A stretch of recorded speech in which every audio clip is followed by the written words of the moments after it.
Joey, today's podcast is about deciding between paths, two paths. You were not in this one because you were traveling. You were guiding your own path. But I want to set up today's intro, right? I feel like this is a worthy intro for everyone to learn lessons from, but also to give you behind the scenes. Like our lives are just so transparent. Like we want to share the successes and the failures. So you may have heard us in a prior podcast or intro talking about us buying this large luxury home that we were able to buy subject to the mortgage.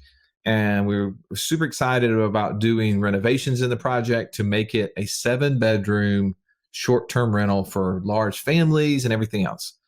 We did a meeting with the neighborhood, and it went horrible. If horrible is like the simplest way I can explain it. You still have daggers in your back. I do. Yeah.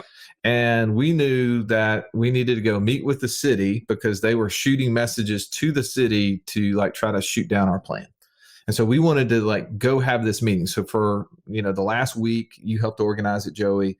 We're kind of building up to this meeting, like preparing the last 2 nights, like us thinking through what are all the things that they could possibly ask us, right? The goodness of this part is that we're going to be there with just logical people that don't have a dog in the fight, right? That's like right. Other than, they obviously want to make sure they're appeasing all the constituents or whatever, but it was going to be very logical. We've looked over the ordinances. Here's what the ordinances say. From our end, the ordinances were vague, did not like discriminate against short-term rental in any way. We thought, hey, we may have to cross a couple boundaries, maybe on some permitting potentially, but we felt like we were pretty good. Did you not feel like going into this? I was optimistic. I was optimistic. So, and we had, we brought Clint, who's our operator. Like he understands a lot of the legal stuff because he's had to deal with this stuff in the past. So here we are. So Joey and I and Clint, we have a meeting, and we're in this little small town outside of Birmingham, Alabama. So population like 15,000, maybe. It's really small. And we sit down with the mayor, a head of zoning, another city council person, right? Sitting at this boardroom table. I'm at the far left-hand side, and the mayor sits at the head of the table right off my left elbow. All right. So now we're like, okay, how's this going to go? So Joey, like right from the jump, like explain to him what happened. The first words out of the mayor's mouth is, well, y'all have certainly turned up a stink. And I said, I hope that's a good thing. And that was just me being overly optimistic. You being sarcastic. That's what you. And he said, no, it's not a good thing. It's not. And he just came raring at the table. I could feel the spit bubbles in my ear. He was. I was getting the wet willy, basically. Yeah, he was ready. He was ready to come in for a fight. And this totally threw us off guard because, again, we're just looking for, what does the ordinance say? What do we have to do to comply? Because obviously we have gone through the ordinance. It does not specify anything against shorter term rentals. So it doesn't even specify like anything about long-term rentals. So here's some great points to be learning from this. So when we're sitting there, and obviously he immediately is angry, which was a little bit of a red flag to me, like as to why a public official is getting angry over something, right? Like it should be very black and white. That was kind of disturbing, to be honest, that he was that aggressive in his tonality toward the subject matter. And he said, well, I've just been getting emails. And he had a stack of emails, which unfortunately, the neighborhood I live in, that's just their game, right? Like if they got paid for every word they put in an email, these people would be really wealthy. And I was like, well, I'm unfortunately, I would tell you that this is not the first time. And he was like, oh no, I've had run-ins with Oak Tree Drive before. I was like, I know you have, right? So like let's address this from a logical standpoint, because if we just sit here and listen to this group gripe, like you'd never be able to run your city meetings without, things that they want to change. And he says, all right, well, I mean, you guys clearly, you can't, this is a business and you can't run a business inside a residential area. And so the logical question is, well, do you require a business license to have a long-term rental, like for somebody to rent their house out? Well, what's his answer? Yeah, we do. Okay. So then you must not have any long-term rentals in residential areas. Well, no, I mean, we do. I mean, that's different though.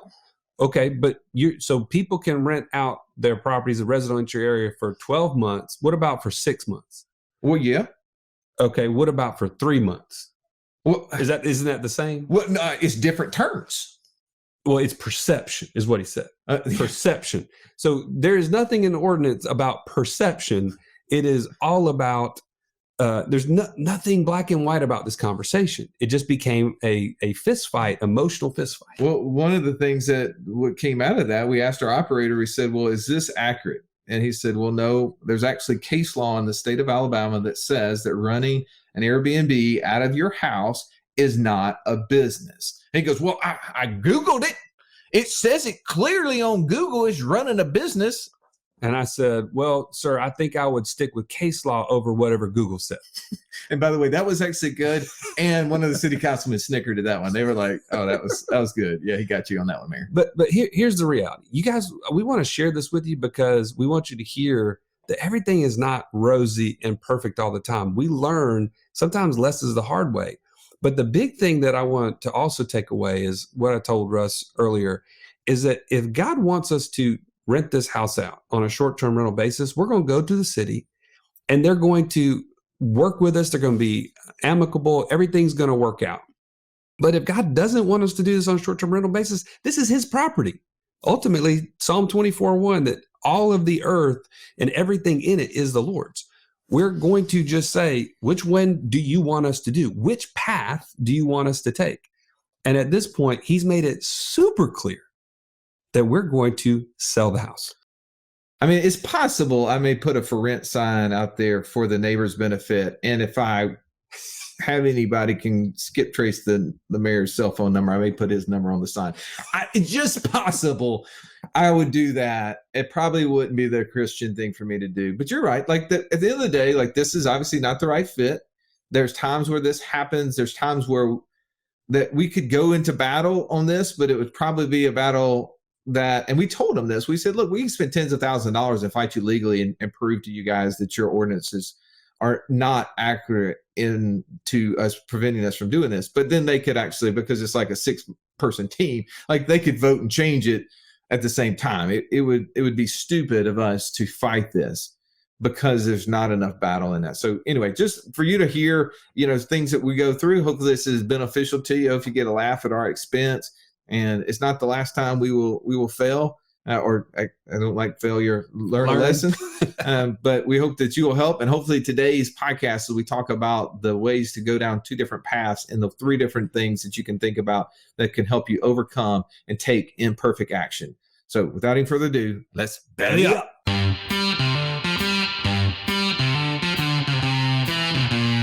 Welcome to the Wealth Without Wall Street podcast, your guide to understanding how to get out of the Wall Street rat race and start your own mailbox money lifestyle. Now, don't let these handsome Southern draws fool you. These financial minds are teaching our country to enhance savings, increase cash flow, and create passive income, all without the help of Wall Street. Are you ready to break through? Now here are your hosts, Russ Morgan and Joey Murray. Welcome into the Financial Freedom Roundtable, where each week we break down complex financial topics so that you can more easily understand them and, more importantly, take action on your way to becoming financially free. If this is your first time joining us, welcome. Grateful to have you in the room. I'm Russ Morgan. They call me the idea guy, most because bad follow-up guy or bad internet guy just didn't sound so good to me. But it's enough about me. Thankfully, I'm not the one here all by myself trying to help you understand these topics. I've brought you the best, the greatest, the best coaches in the financial world to help break down these topics. I'm missing one. I'm missing the stallion today. So I am going to depend heavily on the 3 amigos. Let me introduce them. To my left, the man I like to refer to as Mr. Incredible. His superpower is speed to financial freedom, and the real beauty to that speed is it is contagious. My man, JD Hill. Say hello to your fans, JD. Hey, fans. We talk about this every week, and I got to be honest, that is my favorite intro. I love that you asked me to say hello to my fans, and hey, fans. Hey, it's just what we do, man. JD, today we're covering how do we decide between two paths? What does that even mean? Well, it means when it comes to your journey, right, to financial freedom, there's naturally going to be multiple options that you can choose from. And we're trying to figure out which of those options makes the most sense. And it's not like in school where when in doubt, you see your way out. And so C is always the answer, right? That's what I always did, at least. I made it out alive, though. And so I think what we're talking about here is, again, if when presented with no shortage of opportunities, how do we actually choose between the two that are at the top of the list, if you will? I just got that reference. You're referring to, out of multiple choice, choose C. That's correct. Yeah. When in doubt, see your way out. That's correct. Yeah. I had C a lot on my tests. I'm going to be honest. Like, C was the primary answer quite a bit. Oh my goodness. That is too good. Please, anyone who's listening to this that is still in high school years or below, do not follow JD's advice. I do not think that is the strategy you should follow. I would disagree. I would look on the kid's paper next to me. No, that's not a good strategy either. But it happens not to the man to your left, the man who is the true financial Sherlock Holmes of our day. No problem too difficult to solve for him. He never had to see his way out. If I would have only known Ernie earlier in my life, I'd be so much richer. Everybody say hello to Mr. Downtown Ernie Brown. Hello, Ern. Good afternoon. I did absolutely see my way out. That is 100% a good strategy. If this is such a good strategy, why would the person creating the test just never give C as an option, or make C a minimal option so that way people who didn't know would not pass? It's psychology. Never going to put the right answer first. Going to come up with a less outrageous or a more outrageous answer second, and then third, let's give them the right answer. I was always a deductive reasoner on this, man. I would have thought that that's where you were, man, being the sleuth that you are, the way that you like to look into things. I would have looked at the 4 problems. I would try to find the 2 outrageous ones, right? Like, there's obviously 2 that are stupid. You get those out of there, unless it's a math test, you don't even know the answer, right? But if it's anything but it's got words on it, you can eliminate 2. And then it's like, okay, what's the best out of the next 2? And it's a 50-50, flip the coin, let's go. That's right. If it's 50-50 and it's A or C, I'm going with C. Every time. Every time. So when you're deciding between 2 paths, you're saying go to C as well. No, actually, I would say no. If given 2 paths, I'm saying go left. Do what Zoolander couldn't do. Oh my goodness. All right. I need some sanity. I need some logic. I need somebody who has thought through contingency plans. Our former pilot, but he's still a pilot, right? I mean, what's a pilot? Always a pilot. He just has to fly first class or coach. He no longer is up there looking out the front windshield. The man, when he's not jet setting around the world, he's dropping gold nuggets on us right here. The one and only Mark Haraguchi. Welcome, Mark. Afternoon, everybody. This is, since we're on the topic of multiple choice tests and Scantrons, and you're trying to make your choice. This is actually a fun fact for all of you, in case you didn't know. I took one summer school course on SAT prep, and probably the smartest thing I learned out of that was the guy said, what is the directions on the Scantron? And it says to fill in the bubble all the way, right? So you watch everybody and they're filling in the bubble and they're wasting time filling in the bubble. He said, all you need to do is put 1 stroke across the bubble with your number 2 pencil, and I guarantee you the Scantron machine will pick it up. He said, not only have you saved time filling in the bubble, but you've also saved yourself more time so that you can go through and check your answers if you have to. And if you need to come back and erase that, all you have to do is erase 1 line as opposed to the full bubble. So when we're looking at this of how do you choose between 2, well, why don't we, if you don't need to waste time on certain things, you have more time on other stuff. So rather than completely filling in the bubble, you think about how long does it take you to fill in a bubble? Maybe 2 seconds. Well, if I can, in a quarter of a second, put a strike through that bubble, I now have extra time later on when I need it. So then I can sit back and say, which path is going to get me closer or further from financial freedom? And that's how I make my decisions. So why is this so important now? Why did you guys decide that this is the topic we need to cover today to help somebody? JD. Yeah, look, I have shiny object syndrome. You show me a good opportunity and I will go after it. Like it's like a dog in a treat, right? You put the treat in front of me and I get real excited. And so I think a lot of times people that have not started down their journey of financial freedom, they get the same way and they don't know which one to choose for a number of reasons. And for me, I think if you can't decide between two paths, you'll never pick a direction on which one to go. And so it's important that we can actually get clarity on this, right? We have to get clear so we can choose a direction. How about you, Ern? What would you say to that? Yeah, well, I would say choosing between two paths. I've had a large number of conversations with people assessing something, and the main consideration being the cash flow, the return on investment. And so I think this is a helpful opportunity to consider what other things should we be looking at to choose. Because to be honest, choosing a path just for the cash flow is gonna get you somewhere, and I'm not certain just the cash flow decision is gonna get you to where you want to be. Can you go deeper than that? Can you show me an example or like help me understand what you're saying there? Yeah. Oh, so I just finished reading The Entrepreneur Roller Coaster. Love that book.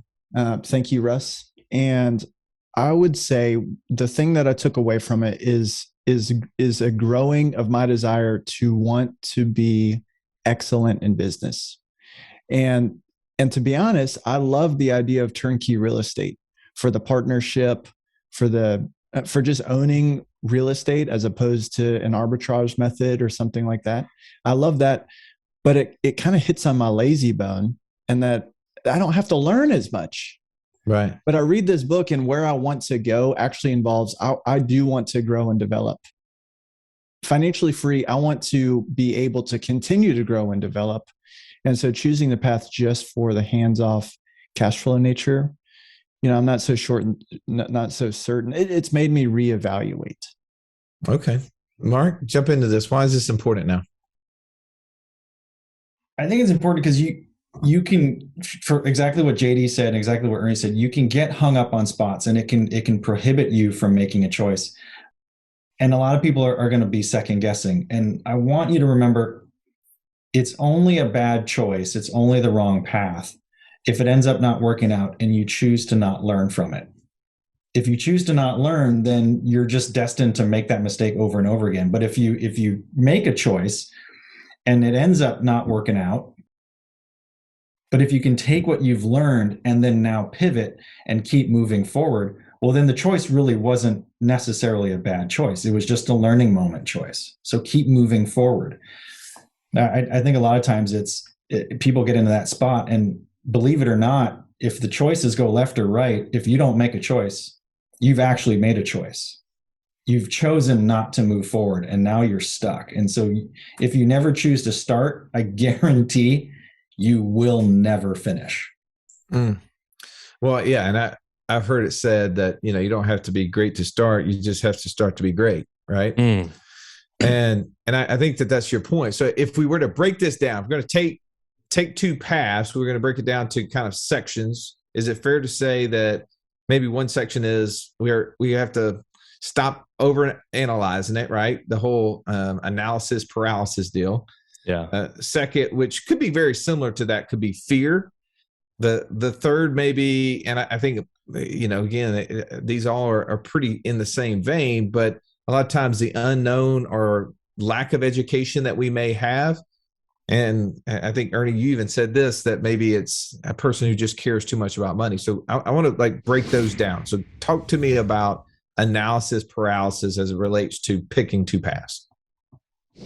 Well, I think, first of all, I think there's somebody who tends more towards analysis paralysis, and that's certain personality types.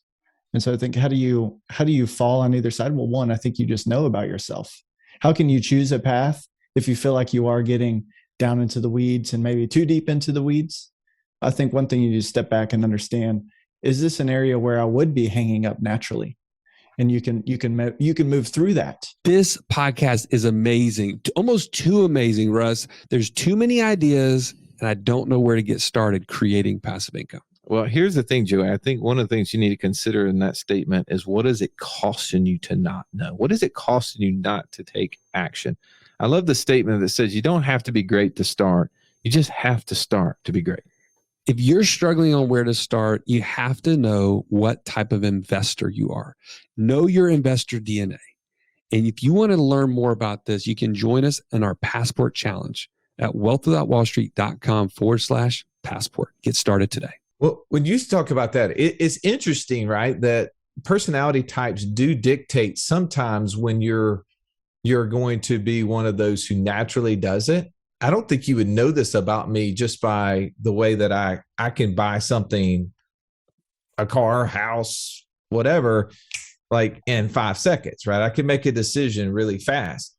But here's the thing about me is that if I don't make a decision really fast and I let it linger, it actually then moves me into that analysis paralysis phase where I can sit there and I can spend a week trying to buy a computer, right? And it like really, usually I'll pull it up and I'm like, that's the one I want. But if somebody's like calls it into questions like, well, are you sure that one's got the right gigabytes and RAMs and, doodads? And I'm like, what do you mean? Like, well, I mean, I don't know. Are you guys going to be are you going to be doing this? You're going to be doing that? I don't know. And so then I'm like starting to question that decision and I don't take action. But it's interesting. Like, I do think that sometimes we have to make a decision. No decision or indecision is the wrong decision, right? It needs to be a yes or it needs to be a no. And you need to be able to make it pretty quickly. And that's a key to being a leader in business. It's a key to being a leader in our houses. We have to make decisions. Now, every decisions we make will not be successful. There will be lessons learned from the decisions that we make. True?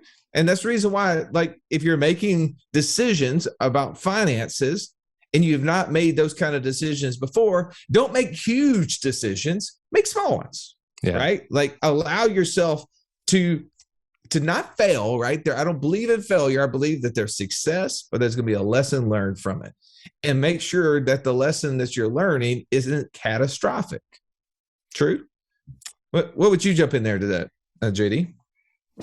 Man, there's so much there to unpack. I one of the things that I know I've struggled with personally when it relates to like choosing a path is most of the people, when I started down this journey, were not doing this with me.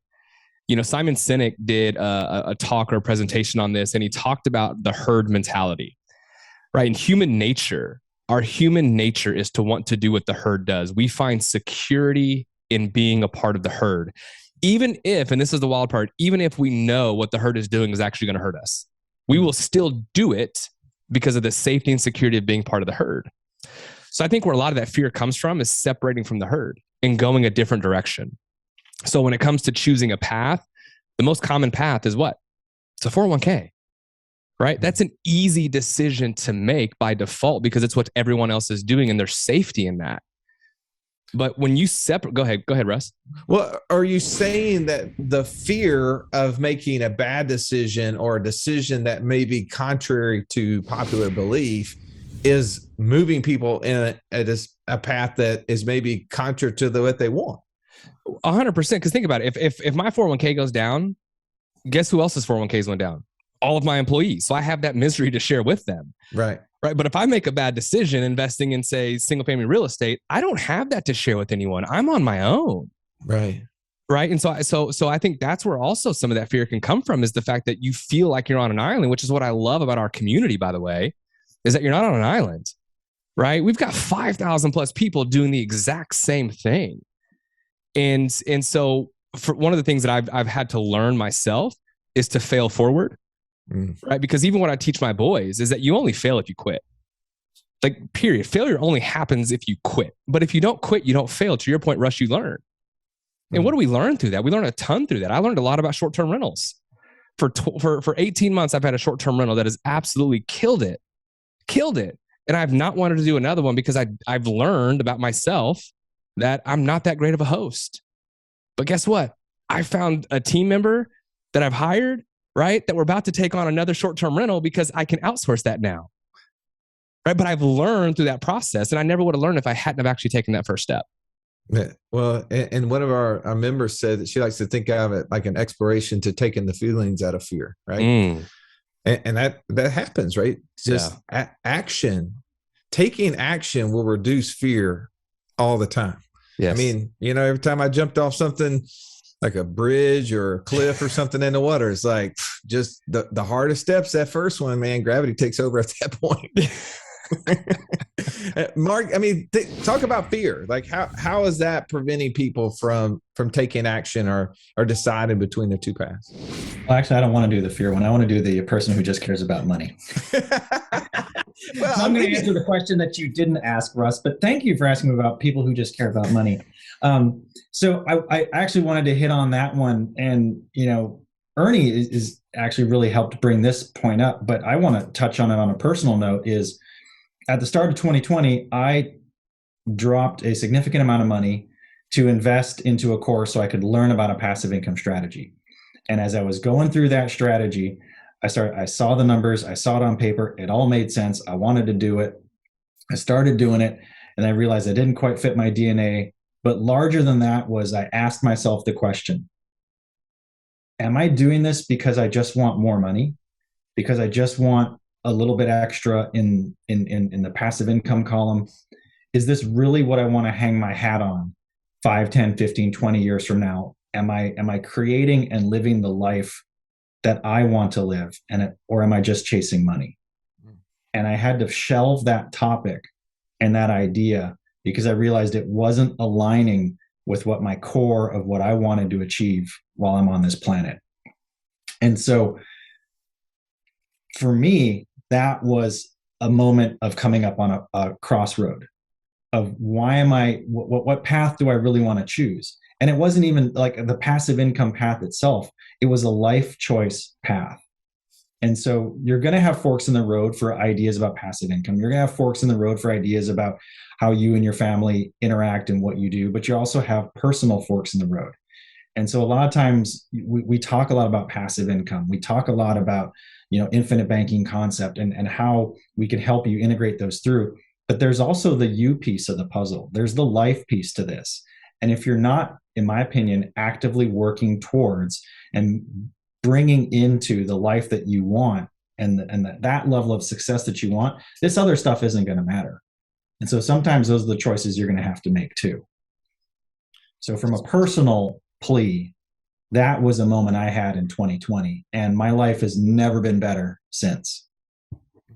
Is choosing what really aligned with my internal core was awesome.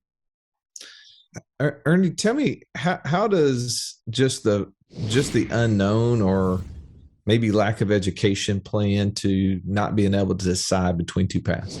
Right. First, Mark, man, that's amazing. I think you articulated that beautifully. Lack of education. Think of it this way. When you want to get control, you want to choose your own path rather than it be dictated to you. You inherit problems you never would have had otherwise. You inherit a bunch of new problems, which is lack of understanding. When you go down a new path, of course, you're not going to understand it. And that can lead to uncertainty.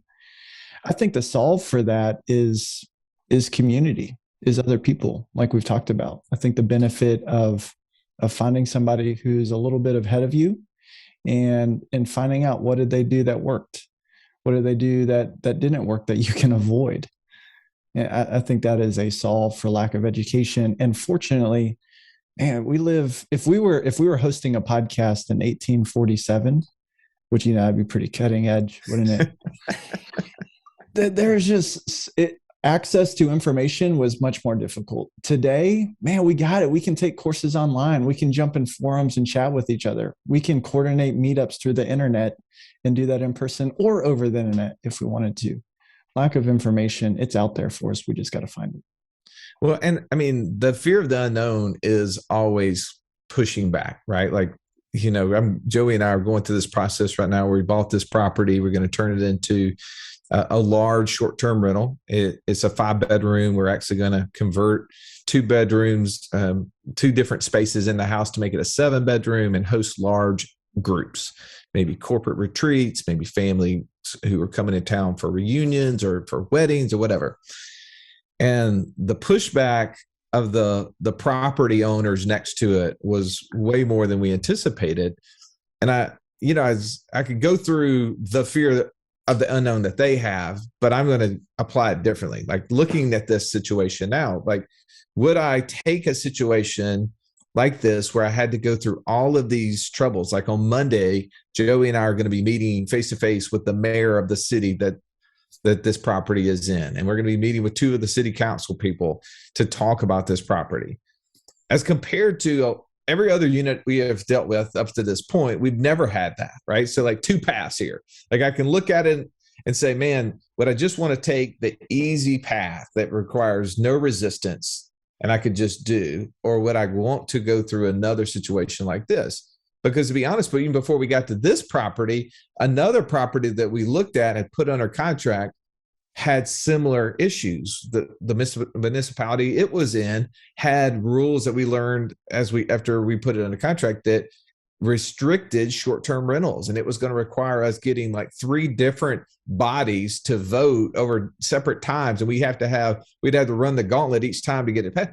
And so it's kind of like, man, would I just rather go down this easy path, or would I rather go, or would I take this one? And I'm going to say I'm glad that we've taken this one, because we've learned so much through this process, and what to look for, how to help people as we're building out this short-term rental course. It's going to go live here in the next couple of days. Like, to me, like, this is material that has to go in there. I'm going to add some bonus footage just to talk about some of these points. This is just something that I feel like was so helpful for our experience, but also it's required me to go do a lot more research on why short-term rentals can add value to communities. Like, I learned that we can charge a community fee. I didn't even know that you could do that. Like, we can charge a community fee for every booking, Ernie. So for every person who books this property, I can charge 5%. That then becomes a value add to the community, a beautification opportunity for the community, a way to do things that otherwise would require money out of the neighbors' pockets. I didn't even know you could do that. I'm like, man, what else can we be charging for? I know JD charges the crap out of people some pet fees, but like, now I got a community fee. I just feel like through this experience, I've learned different things. And sometimes we choose the easy path, the easy button.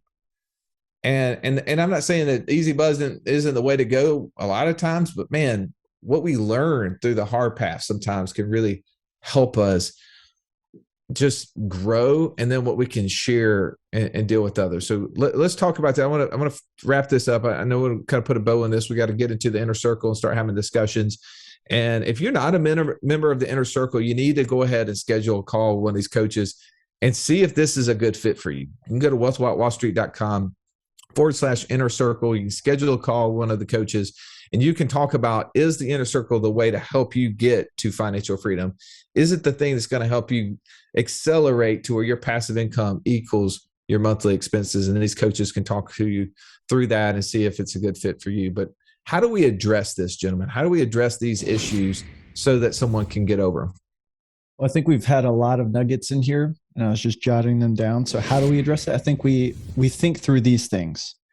If you're not experienced in making large financial decisions, make little ones that lead to big decisions, and fail small and fail forward. The second thing is choose opportunities that maximize your opportunity for learning. Russ, what you were just saying. Make sure that you're considering the outcome of the investment. Does this align with your personal values, things that you want to be doing in the future? Does this opportunity lend to the lifestyle that you want to have when you are financially free? And then just practically, when you're choosing a path, if you're only looking at the ROI, the cash flow, that could be a signal that you haven't done your due diligence personally, professionally, and even an opportunity. I love it. All right, Mark, final thoughts. Man, Oh, it kind of all tied up right there, real quick at the end. Yeah, how do you follow Ernie? I mean, that was great. That was. I'm kind of disappointed that you started with Ernie there. You should have ended with Ernie. How do you pick a path? You know what? At the end of the day, you're going to have some personal accountability. You can source everything. You can do the research. You can ask people. You can get coaching. You can get all the support you want. But you're the one who has to be ownership. And so like Ernie said, you've got to know what your end result is, because you've got to own that decision. And whatever decision you make, I want to make this plea for you right now. Stop looking back. Stop looking back with a negative eye of, man, I shouldn't have done that. If I would have known this. Well, no, hold on a second. If you did it right, you made the best decision you could at that time with the information you had. And if you are constantly and consistently doing that, it's going to be so much easier to keep walking through life with your head held high, because you did the best you could and you got the best information you could. Yeah. I think that's great. And I'll follow that up with this. Begin with the end in mind, number one. Number two, it's a marathon, not a sprint. And we have a tendency of being hyper impatient. And so remember, it's a marathon, not a sprint. And number three, there are a ton of phenomenal resources out there that can help you learn more about yourself and what type of passive income paths you potentially could choose based on how you're wired. One of those is our investor DNA that you can find inside of our community. And so if you want help with things like that, we can certainly help you with that, with our inner circle, with the investor DNA, with some of the courses and things like that we have to help you narrow that down as well. So those are the things that I would end with. Man, gentlemen, Joey is always somebody I can pick on, and we have a lot of laughs at his expense, if you will. And we still can. But today, you guys brought the heat. I'm grateful to have you sharing with our team, with everybody out here. As you've listened to this, don't get stuck between two paths. Don't take Ernie's see your way out approach. Even if you narrow it down to two options, C cannot be an option. It's got to be between two. C would be a third, in my opinion. But decipher, help yourself decide to make small, bite-sized decisions, overcome fear by taking action. Thank you for listening to this podcast. Thank you for being willing to share it with someone else so that they can take nuggets. And if you need to get with one of these coaches, set up that call so that you can get on your path to financial freedom. We thank you as always for listening. Have an amazing day. This has been the Wealth Without Wall Street podcast. Don't forget to subscribe to the show to break free of the Wall Street mindset and begin building wealth on your own terms in places you understand, so that your wealth will never run dry. See you next episode.